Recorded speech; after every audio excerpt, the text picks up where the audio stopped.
Não existe expiação, perdão de pecados em Isaías 53. O homem de dores, Isaías capítulo 53, descreve o servo ferido chamado de homem de dores, que representa o povo de Israel. O termo homem é uma referência a Jacó, que posteriormente passou a se chamar Israel e não a uma figura individual isolada. Jacó sofreu perseguições de seu irmão Esaú e injustiças nas mãos de Labão, seu sogro, e sua experiência se torna pragmática para o sofrimento coletivo de Israel diante das transgressões das nações. O sofrimento descrito por Isaías não é para expiar pecados ou carregar culpa de terceiros, mas é consequência da injustiça humana e da cegueira moral das nações, que muitas vezes não percebem o mal que praticam. O texto fala de maneira que o servo, ao sofrer, representa as nações ou se coloca no lugar delas, mostrando o efeito de suas próprias ações injustas sobre o povo do Eterno. Texto de Isaías, capítulo 53, verso 3 a 5. Desprezado e rejeitado entre os homens, homem de dores e experimentado no sofrimento. Como um de quem os homens escondem o rosto, fui desprezado, e dele nos fizemos de pouco estima.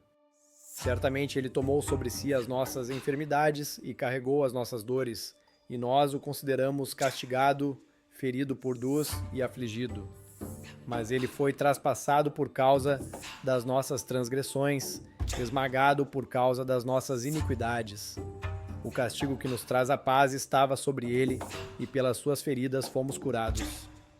O termo transpassado não indica que Israel carrega a culpa alheia, mas que as nações rejeitam ou atacam Israel, porque a vida justa do povo de Deus as confronta, fazendo-as sentir acusadas diante de sua própria injustiça. Israel sofre por viver segundo a Torá e sua justiça provoca inveja, ódio e perseguição, revelando a cegueira moral das nações. Sofrimento histórico de Israel. O Tanakh evidencia que grande parte do sofrimento de Israel decorre da maldade e cegueira moral das nações. O exílio babilônico destruiu Jerusalém, queimou o templo e levou o povo ao cativeiro.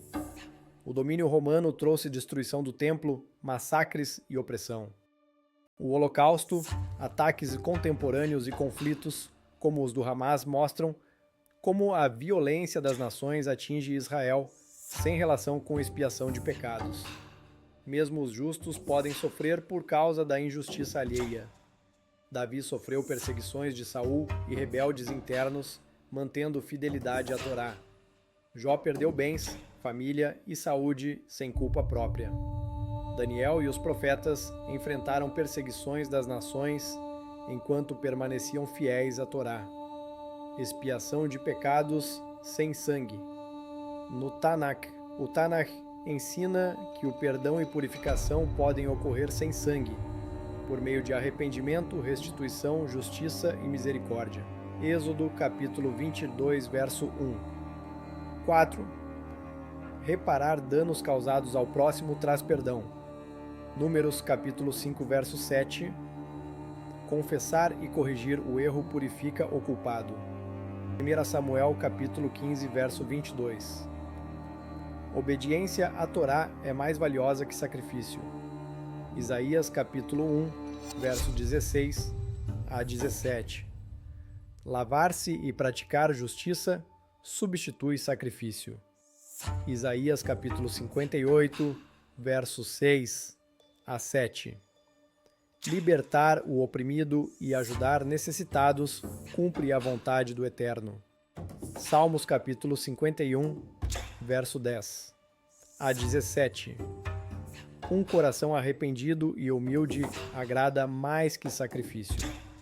Esses textos confirmam que o perdão de pecados depende de arrependimento sincero, justiça e prática da Torá, não de sangue ou sacrifícios.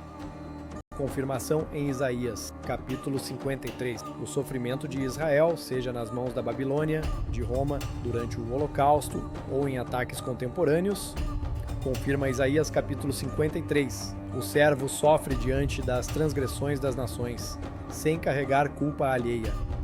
O Eterno permite essas provas para fortalecer, ensinar e preservar seu povo. Isaías capítulo 53. Não ensina que alguém sofre para expiar pecados alheios, mas retrata a experiência histórica e espiritual de Israel, enfrentando injustiça enquanto permanece fiel à Torá e aos profetas. O homem de dores é Jacó ou Israel, cujo sofrimento revela a injustiça das nações e demonstra a fidelidade do povo do Eterno. Conclusão: Isaías capítulo 53 não apresenta o sofrimento como expiação de pecados de terceiros, mas revela a experiência histórica e espiritual de Israel diante da injustiça das nações. O povo de Deus sofre porque sua vida justa confronta a cegueira moral das nações, não para carregar culpa alheia. O Tanakh ensina que o perdão e purificação dependem de arrependimento sincero, justiça, misericórdia e prática da Torá, não de sacrifícios de sangue. O sofrimento permitido pelo Eterno cumpre propósitos claros: fortalecer, ensinar, preservar o povo e revelar a verdade sobre as ações das nações. Portanto, Isaías capítulo 53 é um retrato do sofrimento justo do povo de Israel, que mantém fidelidade à Torá e aos profetas, mesmo quando confrontado por injustiça, ódio e perseguição. A verdadeira aproximação com o Eterno se realiza através da vida justa, arrependimento e prática da Torá, não por sacrifícios de sangue. A verdade sempre à frente.